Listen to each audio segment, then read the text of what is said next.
I'm afraid in all the evidence I've seen, particularly in the last few months, and all the survivors and victims I've spoken to, I'm afraid I think it is the second of those things. It wasn't simply just sort of carelessness.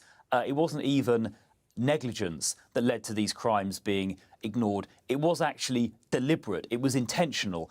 People in authority, both local councils and the police, deliberately decided they didn't want to look at this issue because they thought it would inflame racial tensions, because most of the perpetrators were Pakistani origin and most of the victims were very young white girls, often from troubled backgrounds, often in care homes. And I've spoken, the police officer I mentioned earlier, the retired police officer, Detective Chief Inspector John Pecos, explained, I've given the example in Bradford already. There was actually an earlier example in Oldham that he was involved in when he was serving in the Greater Manchester Police Force, where both a senior police officer in the chain of command and the local authority essentially shut down or discouraged him, actively discouraged him from pursuing investigations into this topic.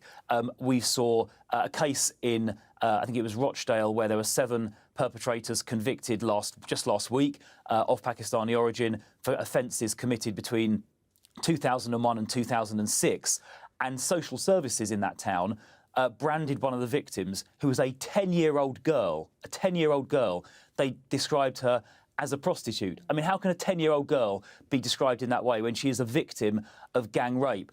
That is the sort of... and there was another case I came across where there was DNA evidence of, from underwear, of, again, a young girl of that sort of age, 10 or 11 years old, being raped. And the CPS, I think in that case, designated her as a co-conspirator. There was another case where a father went to try and rescue his daughter from being abused in a flat by, again, taxi drivers of Pakistani origin. And the police turned up, and instead of arresting the men who were raping his daughter, they arrested the father.